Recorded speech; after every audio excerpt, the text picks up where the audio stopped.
여러분, 내일이라는 말을 자주 하죠. 우리가 뭔가 미룰 때 내일부터 하겠다. 오늘 맛있는 식사가 준비되어 있어요. 다이어트 했다는 사람도 오늘은 망가져도 좋다. 내일부터 다이어트 하자. 이런 얘기들 하지 않습니까? 오늘 하는 걸 뒤로 미루는 경우들이 참 많아요. 오늘 해야 되는데도 내일 하지 뭐. 내일 사과할 거야. 내일 신앙생활 잘 할 거야. 그런데요, 이 내일이라는 말이 신앙생활에 있어서 가장 위험한 단어 중에 하나다 이렇게 생각이 됩니다.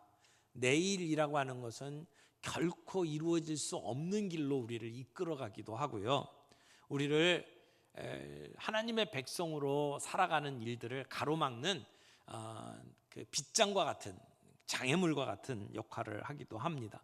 마귀는 늘 우리한테 내일부터 해, 내일 해도 되잖아, 신앙생활 좋은 거지, 내일부터 해, 이렇게 속삭입니다. 그러나 하나님은 지금이 은혜 받을 만한 때요, 오늘이 구원의 날이라고 말씀을 합니다. 오늘 우리가 이사야서 55장 말씀을 함께 읽었는데, 이 말씀은 우리를 회개의 자리로 주님 앞에 돌아오도록 초청하시는 그러한 귀한 말씀입니다. 우리 하나님은 심판의 하나님, 정의의 하나님이면서도 동시에 사랑의 하나님이시잖아요. 하나님은 우리의 죄를 결코 가볍게 여기시지 않지만 우리 죄인이 언제든지 돌아오도록 기다리시는 하나님이시고, 우리가 돌아오면 언제든지 우리를 용서해 주시는 하나님이십니다. 오늘 이 짧은 구절 안에서 중요한 복음의 핵심을 우리 함께 나누기를 원합니다. 여러분, 이 이사야 말씀은요, 이사야서는 별명이 있어요. 미니 바이블이라고 합니다. 미니 바이블. 성경이 전체가 66권이잖아요. 근데 이사야서가 66장이에요. 그리고 구약이 39권, 신약이 27권이잖아요. 그것처럼 이사야서의 말씀이 1장부터 39장까지가 구약의 분위기 말씀이에요. 심판에 관한 말씀. 그리고 40장부터 66장까지가 신약적인 이야기예요. 하나님이 우리를 구원하신다, 회복시키신다, 이런 말씀이 되어 있습니다. 그러니까 오늘 우리가 55장 읽었잖아요. 그럼 55장은 어디에 속하는 거예요? 신약적인 메시지, 뒤에 40장부터 66장까지 이어지는 말씀 가운데 중간에 있는, 어떻게 보면 우리를 회개하고 주님 앞에 돌아오도록 주시는 메시지의 핵심이다, 이렇게 말할 수가 있습니다. 그래서 이 뒷부분에 우리로 하여금 회복하게 만들고 위로하게 만드시는 말씀 가운데 우리가 많이 읽는 말씀이 이사야서 53장 말씀이에요. 고난 주간에 많이 읽죠. 고난받는 메시아, 그 메시지가 53장에 있습니다. 예수님께서 우리를 위해서 이 땅에서 어떻게 고난받으셨는지를 보여주는 장이고, 그 53장에 근거해서 우리를 구원의 잔치에 오라고 초청하는 내용이 오늘 55장의 말씀입니다. 그래서 55장 1절 말씀을 시작하는 걸 보면 이렇게 말하죠. 너희 목마른 자들은 물로 나오라, 돈 없는 자도 오라, 이렇게 우리를 초청을 하시면서 말씀을 하고 있는 겁니다. 여러분, 이사야서를 쓴 이 선지자 이사야는 그 남쪽 유다 왕 4명의 시대를 살았어요. 굉장히 오래 산 겁니다. 우시야, 요담, 아하스, 히스기야까지 살았어요. 그러면서 이스라엘 백성들에게 회개하라, 돌아오라, 그렇지 않으면 하나님이 너희를 심판하시리라. 그래서 심판의 메시지가 주를 이루는 것이 1장부터 39장까지고요. 그래서 결국 나중에 이스라엘 백성이, 유다가 그 바벨론에 망하잖아요. 그래서 포로로 끌려가잖아요. 근데 그 포로로 끌려간 상황 속에 너희들이 다시 돌아오면 하나님이 너희를 받아주신다라고 하는 회복의 메시지를 주는 것이 40장부터 66장까지의 내용입니다. 그래서 하나님께서는 이사야의 목소리를 통해서 돌아오라, 돌아오라. 이 돌아오라는 이야기는 정죄를 위한 돌아옴이 아니죠. 회복을 위한 초청입니다. 하지만 유다는 계속해서 반복해서 죄를 짓게 되고 결국 심판을 맞게 되죠. 근데 그 심판받고 그 포로로 끌려가 있는 자들을 향하여 외치는 말씀, 이것이 55장의 핵심이다, 이렇게 보시면 될 것 같아요. 그런데 이 말씀을 통해서 우리가 정리해야 될 중요한 영적인 교훈 몇 가지만 정리하죠. 첫 번째, 회개에 관한 겁니다. 회개는 단순한 감정이 아니라는 겁니다. 삶의 방향을 바꾸는 결단이 회개입니다. 7절 말씀에서 우리는 그 회개를 분명하게 정의할 수 있어요. 7절 말씀 보겠습니다. 악인은 그의 길을, 불의한 자는 그의 생각을 버리고 여호와께로 돌아오라. 그리하면 그가 긍휼히 여기시리라. 우리 하나님께로 돌아오라. 그가 너그럽게 용서하시리라. 자, 7절 다시 한번 잘 보세요.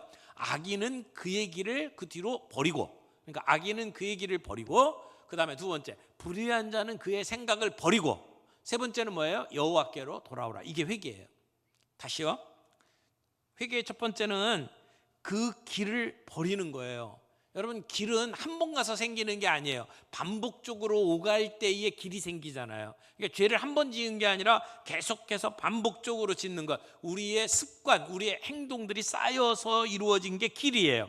그러니까 회개는 내가 잘못했다라고 말하는 것으로 끝나는 게 아니라 내가 다니던 그 길, 습관 버리는 것을 회개라고 이야기를 하는 겁니다. 그리고 두 번째, 그의 생각을 버리라, 이렇게 얘기하죠. 생각이 뭡니까? 우리의 가치관, 그리고 우리가 가지고 있는 이 인생의 기준, 우리가 중요하게 여기는 우선순위, 우리가 갖고 있는 신념 체계, 내가 하나님 없이도 살 수 있다라고 생각하는 그러한 신념 체계가 생각이에요.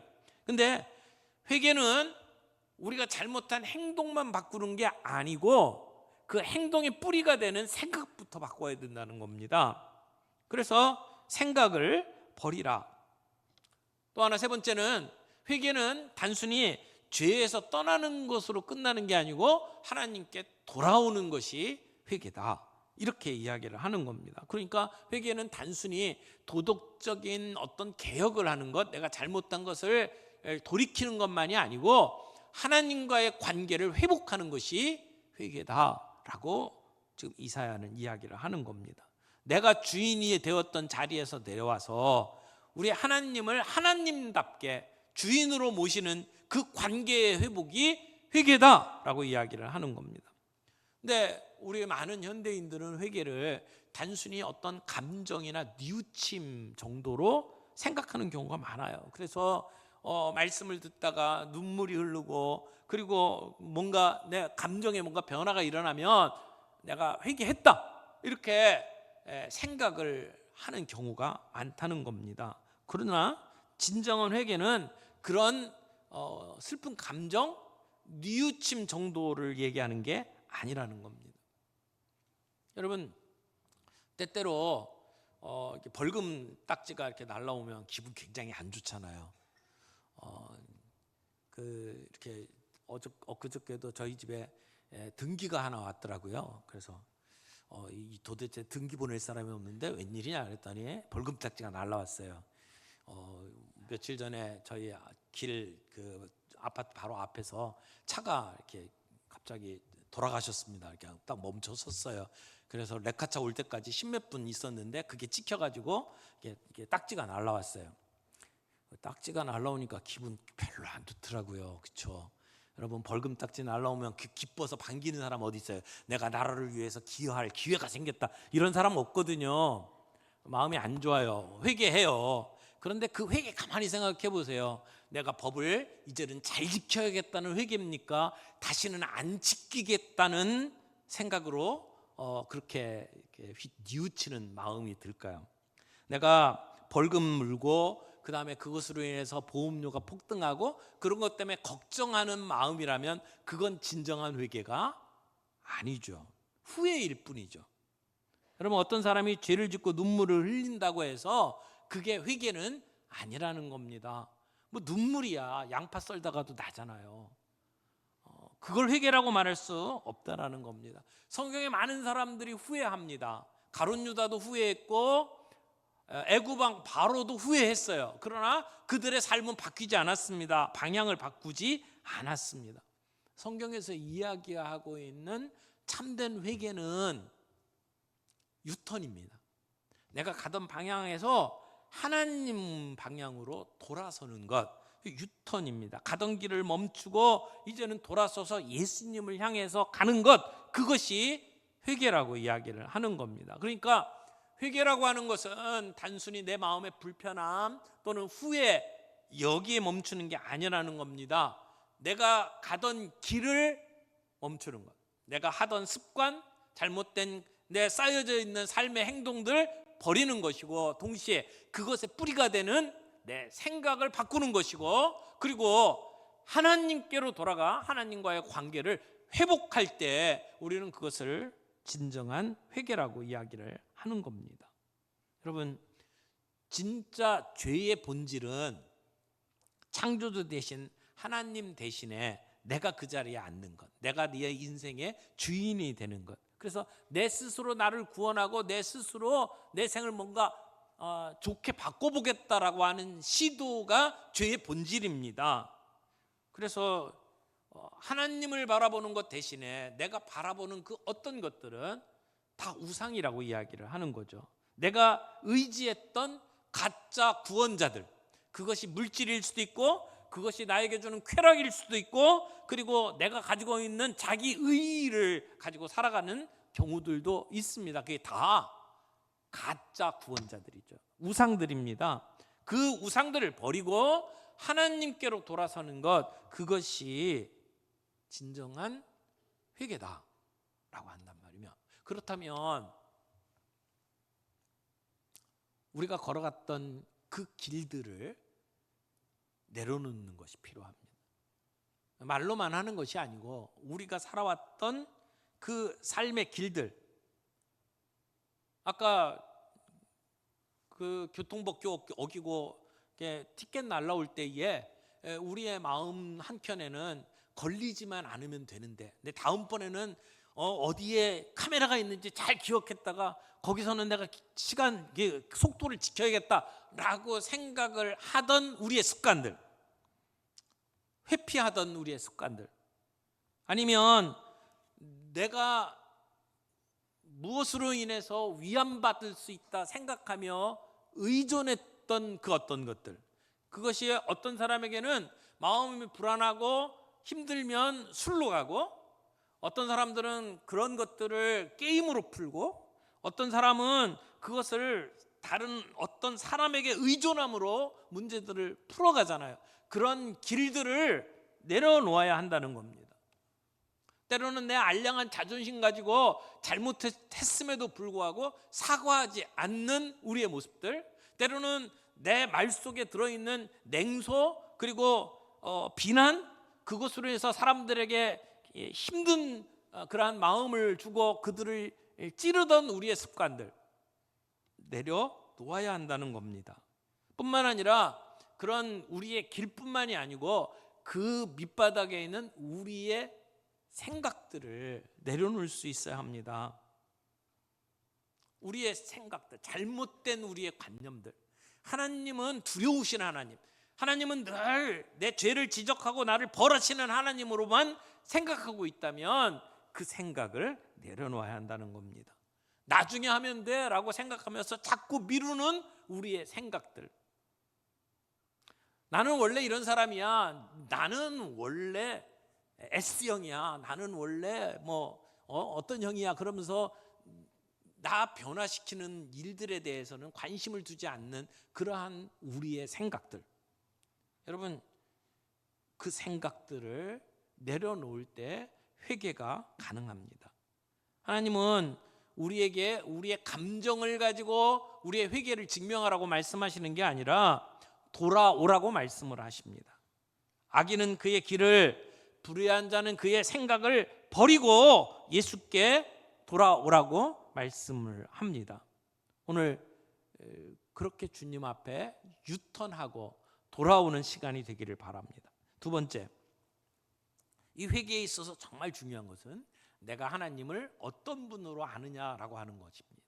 하나님은 돌아오는 자를 너그러이 용서하시는 하나님이시라는 것을 믿으시기 바랍니다. 여러분, 우리가 잘못한 것을 회개하고 주님 앞에 돌아와야 되는데 그걸 잘 못하는 주저주저하게 만드는 원인이 뭔지를 따져보면 우리의 마음속에 하나님에 대한 생각들이 잘못되었기 때문일 경우가 많습니다. 여러분, 자녀들이 뭔가를 잘못했을 때 엄마 아빠한테 와갖고 잘못했어요라고 용서를 비는 것이 필요하잖아요. 근데 어떤 경우는 자녀들이 도망다닙니다. 아예 나타나질 않아요. 왜요? 내가 그 잘못된 사실을 우리 엄마 아빠한테 얘기하면 죽는다 생각하기 때문이죠. 죽고 싶지 않으니까 안 오는 거예요. 우리 엄마 아빠에 대한 생각이 죽이는 엄마 아빠이기 때문에 안 오는 거죠. 어쨌든 끌어안아주고 내가 잘못했음에도 불구하고 용서해 주시는 사랑의 엄마 아빠라고 생각을 한다면 어떤 죄를 졌든지 돌아올 수 있습니다. 근데 회개의 근거가 뭐냐? 내가 얼마나 회개하고 내가 잘못된 것을 고치느냐의 문제가 아니고 사실은 하나님이 어떠하신 분이냐에 대한 내 생각의 문제라는 겁니다. 7절 말씀 다시 한번 보세요. 악인은 그의 길을, 불의한 자는 그의 생각을 버리고 여호와께로 돌아오라. 그리하면 그가 긍휼히 여기시리라. 우리 하나님께로 돌아오라. 그가 너그럽게 용서하시리라. 여호와께 돌아오라 라고 끝낸 게 아니에요. 거기에 뭐라고 얘기합니까? 그가 긍휼히 여기시리라. 그가 너그럽게 용서하시리라. 여기에 종교와 복음의 차이가 있습니다. 일반적인 종교가 가지고 있는 메시지는 뭐냐면 내가 회개하고 내가 잘못을 고치고 순종하면 내가 용서해 줄게. 내가 너를 받아. 그리고 너를 이쁘게 생각할게. 이게 종교의 메시지예요. 그런데 성경의 메시지, 복음의 메시지는 다릅니다. 하나님은 너를 조건 없이 용서해 주셨다. 그러니까 기쁨으로 돌아와서 순종해라. 메시지가 같습니까? 아니에요. 달라요. 우리가 완벽하게 회개하고 순종하면 너는 예쁨 받을 거야. 그 얘기하고 네가 어떤 잘못을 했든지 무조건 하나님은 너를 용서하셔. 그러니까 돌아와서 이제는 순종하는 삶을 살아. 그건 완전히 다른 얘기입니다. 여러분은 종교의 메시지를 가지고 삽니까? 복음의 메시지를 가지고 삽니까? 오늘 본문 말씀은 하나님은 긍휼히 여기시는 하나님, 그리고 너그럽게 용서하시는 하나님이라고 이야기를 합니다. 여기 너그럽게 용서하신다라고 할 때 이 표현은요, 그냥 너그럽게 용서하시리라 이런 표현 이상의 거예요. 영어 표현을 보면 abundantly라는 표현을 썼어요. 풍성하게. 그러니까 용서에 용서를 더하시는 하나님, 이런 의미예요. 용서를 넘치게 하시는 하나님. 그러니까 그 메시지 속에 하나님의 용서의 깊이, 용서의 긍휼이 있는 거예요. 우리가 가지고 있는 죄, 우리가 과거에 저질렀던 그 모든 것보다 하나님의 용서는 더 깊다, 더 넓다라고 이야기를 하는 겁니다. 하나님은 우리를 너그럽게 용서하시는 하나님이다. 째째한 분이 아니라는 거예요. 우리가 하나님 앞에 돌아올 때에 내가 이제는 절대로 죄 짓지 않겠습니다. 각서 쓰고 사인하고 갖고 가서 공증까지 받아갖고 제출해야만 하나님이 받아주시는 것 아니라는 겁니다. 어떤 분들은 목사님, 제가 어떤 죄를 지었는지 목사님 모르시니까 하시는 말씀이에요. 뭐 이렇게 얘기하시는 분도 있을지 몰라요. 그래요. 저는 여러분이 어떤 죄를 지었는지 알지 못합니다. 하지만 그 모든 죄를 예수 그리스도께서 우리를 위해서 십자가에 죽어주심으로 다 해결해 주셨다는 걸 믿을 수 있기를 바랍니다. 우리의 과거의 죄, 현재의 죄, 그리고 앞으로 지을 모든 죄까지 주님이 대신 짊어지셨습니다. 십자가에서. 하나님은 회개를 우리가 심판에서 벗어날 수 있는 거래로 보시지 않아요. 용서를 받을 수 있는 자격 조건이 회개가 아닙니다. 하나님은 이미 우리를 회개에 자리로 초청하시고, 그리고 그 이전에 우리를 용서해 주신 분입니다. 그래서 모든 시대의 죄인들이 용서할 수 있는, 용서받을 수 있는 근거가 뭐냐면, 내가 하나님 앞에 나와서 회개할 수 있는 근거가 뭐냐면, 하나님은 기꺼이 용서할 의도가 있으신 분, 하나님은 기꺼이 용서의 의지를 갖고 계신 분이기 때문이라는 것입니다. 하나님은 변함없으신 분이에요.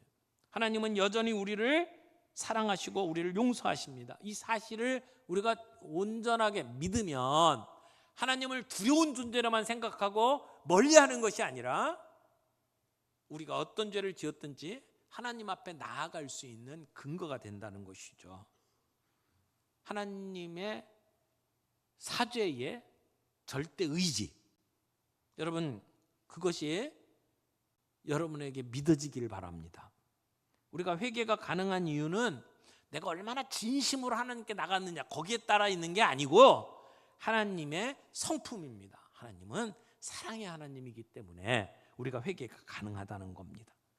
참된 회개는 두려움이 아니라 그 하나님이 우리를 안아주신다, 하나님이 우리를 용서하신다, 긍휼히 여기신다는 신뢰에서 나올 수 있습니다. 만약 그것이 없다면 우리는 율법주의에 빠집니다.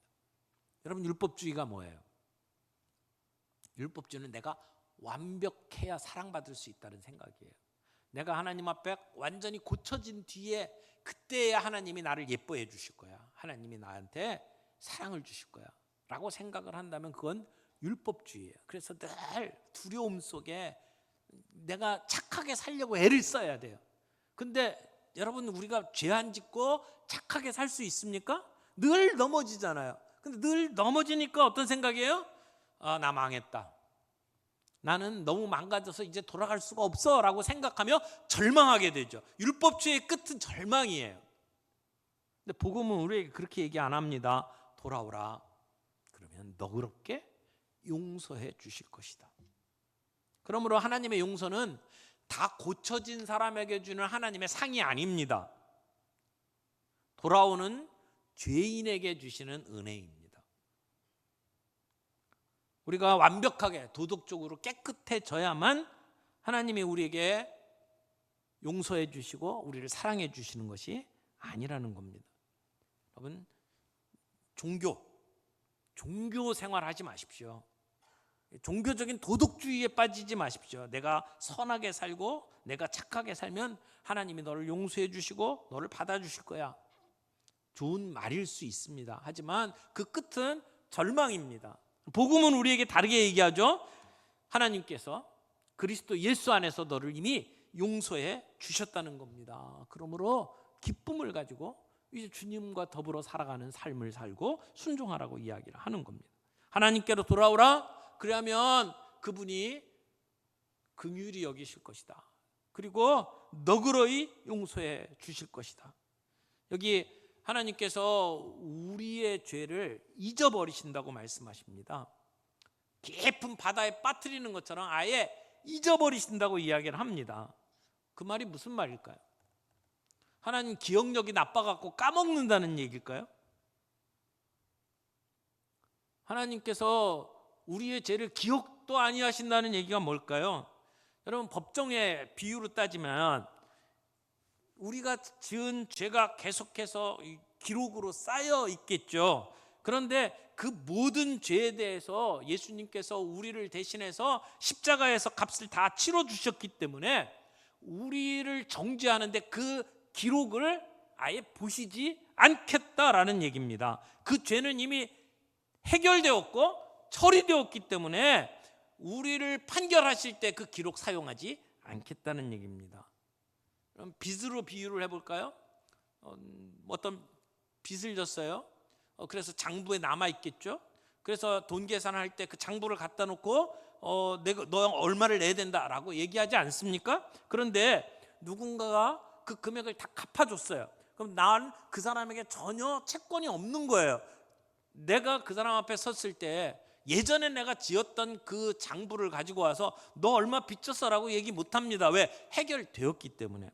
주님은 예수 그리스도로 인해서 우리의 값이 그렇게 치러졌기 때문에 하나님 편에서는 더 이상 뭔가를 요구할 수 없는 상태가 되어버린 거예요. 장부가 없어진 겁니다. 그 상태를 잊어버리셨다라고 이야기를 하는 겁니다. 여러분, 우리가 아무리 죄를 짓고 아무리 잘못을 했어도 부모님은 우리를 자녀로 생각하시잖아요. 우리가 뭔가 잘못했을 때 그 잘못한 것, 옛날 옛적 걸 다 끄집어내 갖고 우리를 공격하는 무기로 사용하지 않잖아요.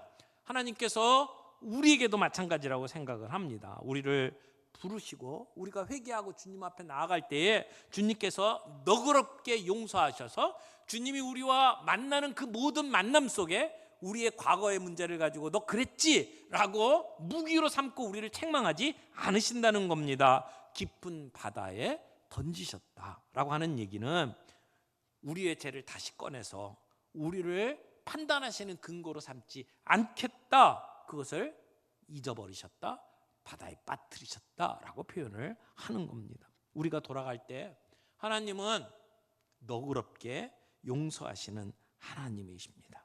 그 압도적인 하나님의 은혜를 깨달을 때 우리는 두려움이나 억지로가 아니라 기쁨과 감격으로 우리의 길을 바꾸고 우리 하나님께 돌아올 수 있게 됩니다.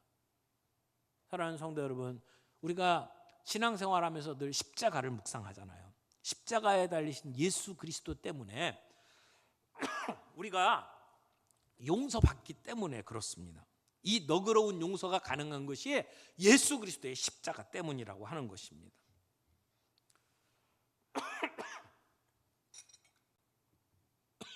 그러므로 여러분이 하나님을 떠올릴 때 하나님의 이미지가 무엇으로 여러분에게 떠오르니까? 우리에게 벌 주시는 두려운 무서운 하나님이십니까? 긍휼로 나를 안아주시고 감싸주시는 사랑의 하나님이십니까? 우리의 하나님에 대한 상이 잘못되었다면 우리는 그 상을 내려놓고 나를 너그럽게 풍성하게 용서하시고 사랑하시는 그 하나님으로 이미지를 바꿔야 합니다. 돌아오라, 너그럽게 용서하시리라. 우리의 숨겨졌던 죄를 성령님께서 깨우치게 하실 때, 그때 죄를 내려놓고 우리 주님께 달려갈 수 있기를 바랍니다. 용서를 위한 핑계를 만들지 말고 그냥 용서하시는 그 하나님의 은혜를 믿고 주님 앞에 나올 수 있기를 바랍니다. 그러면서 그 주님 앞에서 우리의 삶을 다스리시는 성령님의 도우심을 받아 우리가 삶 속에 가던 길을 내려놓고 생각을 내려놓고 주님 앞에서 관계를 회복하는 그런 회개의 역사가 우리의 삶 속에 계속해서 일어날 수 있기를 바랍니다. 마지막으로 세 번째, 여호와를 만날 만한 때는 바로 오늘입니다. 하나님이 정하신 때가 있다는 겁니다. 6절 말씀 보겠습니다. 너희는 여호와를 만날 만한 때에 찾으라, 가까이 계실 때에 그를 부르라. 여기 찾으라 그리고 부르라 이렇게 얘기를 하죠. 여기 찾으라는 것은 어떤 정보를 구하는 것을 얘기하는 게 아니고 하나님을 향하여 우리의 마음을 드려라 라고 하는 얘기입니다. 하나님을 찾으라 라고 하는 얘기죠. 그리고 뒤에 부르라 라고 하는 말은 그냥 종교적인 의식을 하는 것을 얘기하는 게 아니고 그분을 나의 주, 나의 하나님으로 부르라는 겁니다. 인정하라는 것입니다. 여러분, 기도는 내가 내 인생의 주인이 아니다 라고 하는 것을 고백하는 행위입니다. 내가 내 인생의 주인이라고 생각하는 사람은 기도하지 않습니다. 내가 알아서 하죠. 내가 뭔가를 노력하죠. 내가 내 인생의 주인이 아니기 때문에 하나님 앞에 나아가 기도하는 겁니다. 오늘 주님은 그 하나님을 찾고 구하며 하나님 앞에 나아가라고 이야기를 합니다. 그러니까 우리가 하나님을 만나는 방법은 어렵지 않습니다. 단순합니다. 찾고 구하면 됩니다. 그런데 미루지 말라고 얘기하는 겁니다. 만날 만한 때가 있다는 겁니다.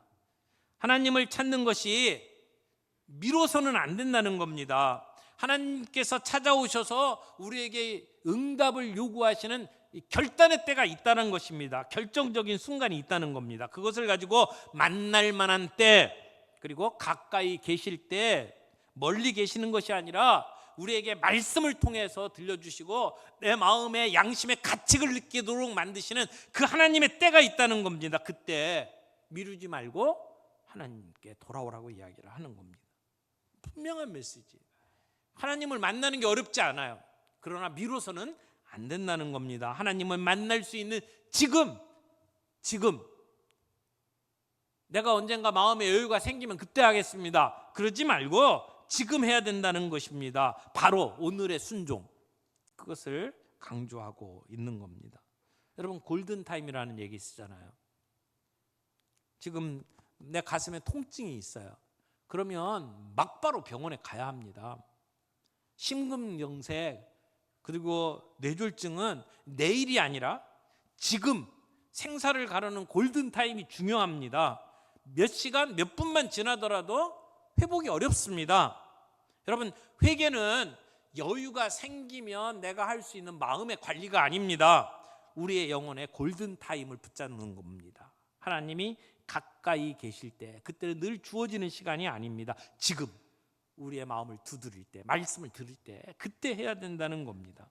사랑하는 성도 여러분, 내일이라고 하는 거짓말에 속지 않기를 바랍니다. 미루는 습관 자체를 회개할 수 있기를 바랍니다. 지금은 너무 바쁘니까 상황이 정리되면, 내 마음에 여유가 생기면 그때 뭔가를 하겠다는 것, 여러분 속지 마십시오. 오늘 이 시간 주님이 우리에게 말씀하실 때 우리의 마음을 열고 우리의 길을 내려놓고 우리의 생각을 내려놓고 하나님께 돌아가는 회개를 결단하는 저와 여러분들이 될 수 있기를 바랍니다. 여러분, 내가 해야 될 그 어떤 일들 미루지 않기를 바랍니다. 누구에겐가 사과할 일이 있습니까? 미루지 마십시오. 오늘 하십시오. 오늘 주님 앞에서 내 마음속에 들려주시는 그 하나님의 음성이 있습니까? 오늘 그 말씀 앞에 실천할 수 있기를 바랍니다. 하나님의 그 회개를 그냥 내 감정적으로 회개에 뉘우치는 것, 눈물 흘리는 것으로 대체하지 말기를 바랍니다. 마음의 준비가 되면 그때 내가 뭘 하겠습니다, 그러지 마시고 주님이 말씀하시면 오늘 그 말씀 앞에 순종하는 우리의 삶의 순종이 있기를 바랍니다. 회개하고 주님 앞에 돌아올 수 있기를 바랍니다. 여호와를 만날 만한 때는 다른 날이 아닙니다. 오늘입니다. 주님이 심판하시는 날, 그날이 오게 되면 내일 없습니다. 우리가 주님의 말씀을 듣는 바로 그날, 완벽하게 준비된 그 어떤 때가 아니고 우리가 출근하고 가족들하고 부대끼고 이런저런 사고들 나고 펑크난 타이어 갈고 피곤한 몸을 이끌고 집에 와서 뭔가 청소를 해야 되는 그 지저분하고 힘든 그 순간, 그 우리의 삶의 한복판에서 주님께서 우리에게 말씀하시면 핑계대지 말고 그때 오늘 주님 앞에 돌아와서 주님께 우리의 마음을 드리고 회개하는 아름다운 일들이 있기를 바랍니다. 오늘 주님이 그렇게 우리를 찾고 계십니다. 우리가 주님 앞에 우리의 마음을 열고 이 시간 함께 기도할 수 있는 시간들을 가졌으면 좋겠습니다. 주님께서 십자가의 그 깊은 어둠과 고통을 통과하시고 오늘 그 주님이 이루신 일들을 근거로 우리에게 오라고 말씀하시고 회개하라고 말씀하시고 돌아오라고 말씀하십니다. 그 말씀 앞에서 주님, 그렇습니다. 제가 주님 앞에 돌아가기를 원합니다. 내가 다 살아왔던 삶의 습관들 내려놓고 내가 잘못 가지고 있던 내 생각들을 내려놓고 오늘 주님께 돌아갑니다. 고백할 수 있는 저와 여러분들이 되었으면 좋겠습니다. 우리 주보 안에 있는 삶으로 나아가는 예배 꺼내시고 시간을 드릴 테니까 여러분 글로 여러분 표현해 보십시오. 주님 앞에 회개하는 내용, 주님 앞에 기도, 여러분의 결단 함께 적어보는 시간 갖도록 하겠습니다.